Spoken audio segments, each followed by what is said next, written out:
Hi, in today's video, let us discuss some news through sociological perspective and let us revise some sociological concepts. In the first article, it is given that Shailaja, other veterans dropped from Kerala cabinet.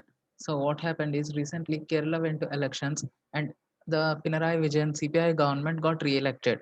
In its new cabinet, one minister that is Shailaja, who worked excellent in tackling the pandemic during first wave, was dropped. This came as a shock to everyone. The reason being given by the CPIM party is this policy aims at rotating responsibility. So here, let us revise some a small concept related to bureaucracy. While Max Weber discussed bureaucracy, there were some criticisms by several critics and sociologists that bureaucracy not increases efficiency, it actually decreases efficiency.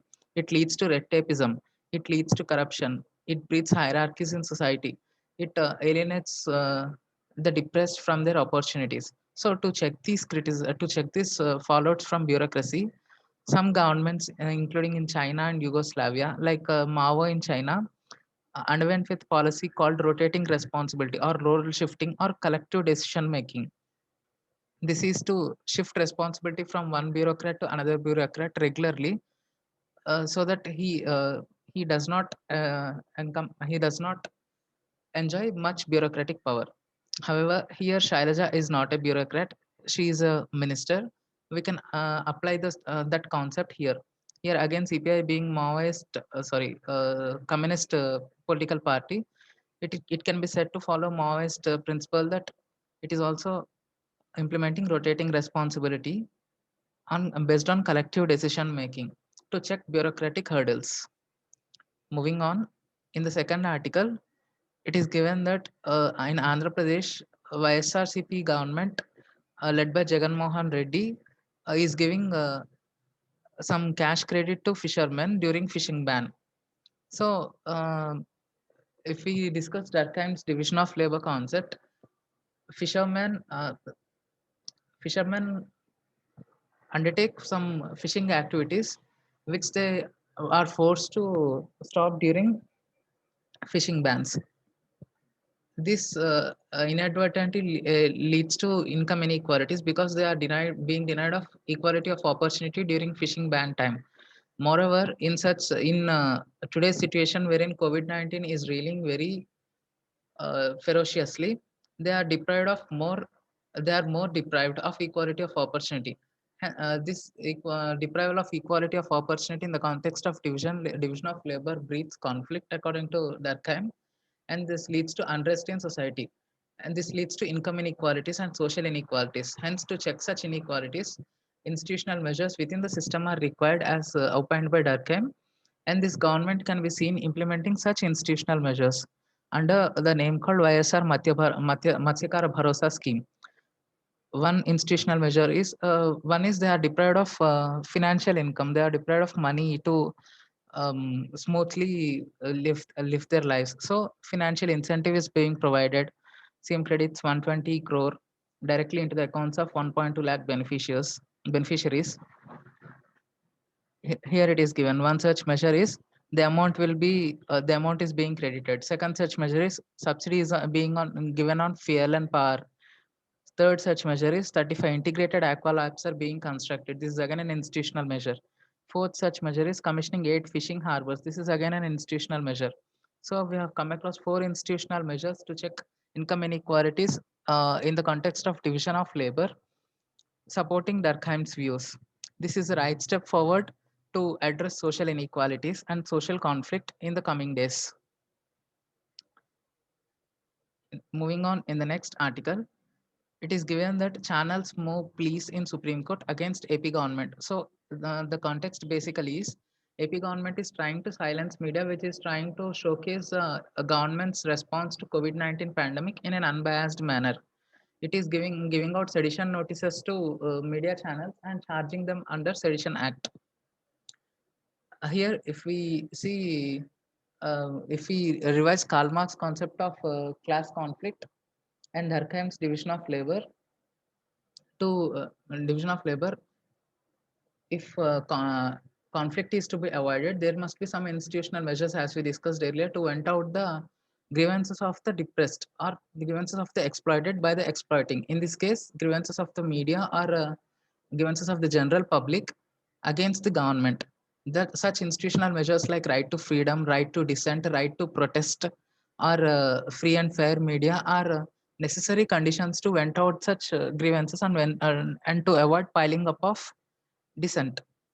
Because if that dissent is allowed to be piled up, it only widens the gap between the ruling and the ruled, and in eventually leads to conflict. Hence, to avoid such conflict, these institutional measures are necessary.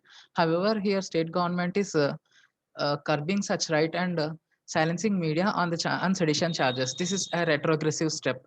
This is a regressive step, as we discussed yesterday already. Sedition is one such law which is repressive in nature, which tries to inflict the individual who shocks the collective consciousness. These type of laws are actually present in the societies, primitive communities where mechanical solidarity exists. But however, today mechanical solidarity does not exist. Organic solidarity is to be existing in today's postmodern society. To take societies forward in the direction of organic solidarity, such repressive laws must be taken back, and progressive laws must be implemented. Restitutive laws must be there to restore status quo. Hence, to restore status quo, such laws must be taken back, and confidence building measures must be taken by government to address such situations. Silencing media is not the solution here in sociological perspective. Again, moving ahead, here there is an article called Stormy Start. It is basically about cyclone hitting western coast of India, Cyclone Taukte. It is talking about many coastal residents would have felt a sense of deja vu, having gone through a similar experience last year when the severe cyclonic storm Nisarga barreled landwards from the Arabian Sea, pounding Alibag in Maharashtra as it came ashore. See here, social phenomenon like cyclones or some events like cyclones are being repeated time and again. So, to study the impact of such events on society, we can implement the concept of Max Weber called ideal types. We can consider cyclone as ideal type, and we can study and analyze the cyclone's impact on various societies in various aspects. That study helps us to prevent social disparities and social shocks in the wake of future cyclones also. This article I have selected just to remember that concept and revise that concept called ideal types. Promising approach toward loss of life and destruction of property. Again, going to next article. Here the author says tracking the pandemic's rural march. Basically, in this article, he compares the first wave with the second wave and says how second wave is more devastating than first wave because it has hit mainly rural areas, which are abodes of Indian population, and it has hit mainly those states which are free from infection during the first wave. So he urges on improving health infrastructure basically.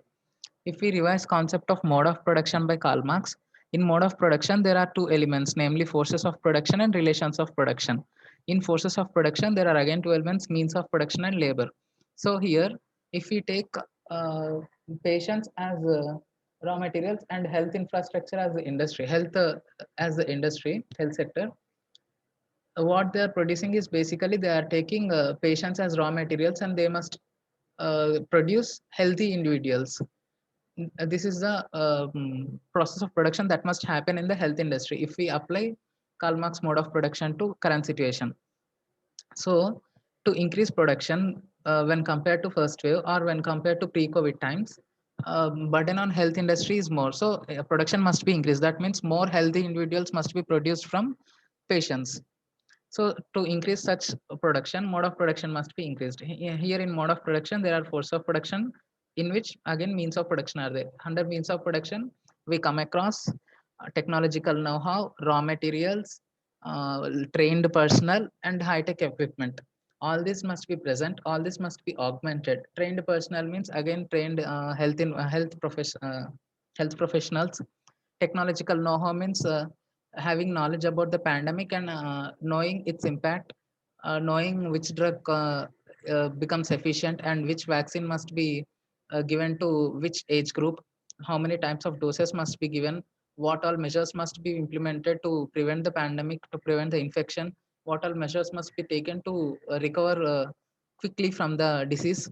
All this comes under technological know-how. High-tech equipment means vaccine production capacity, vaccine production equipment like ventilators, oximeters. These all come under high-tech equipment. Having oxygen production plants. These are high-tech equipment. Hence, these forces of production are necessary. And again, in labor, trained personnel like health professionals are necessary. To supply vaccines and to supply drugs, again, infrastructure like health infrastructure like roads, cold storages of vaccine, vaccine supply mechanism to rural areas or remote areas. All these are necessary. Again, if we come to relations of production, relations of production basically talk about the owners of means of production and the producers.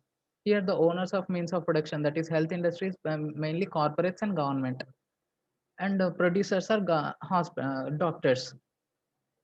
Hence, relations between owners of means of production and producers must be tangible, must be coordinating. We have seen instances where doctors' grievances are not being addressed by the government, and many institutional hurdles are being meted out to them, being slashed upon them, which only hamper the work of doctors.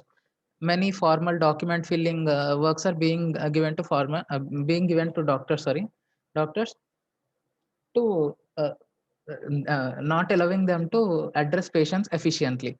These must be altered to improve relations of production. So all these measures must be taken to improve to improve production, which alters the mode of production. To improve production is nothing but to give out healthy individuals from patients in these current times.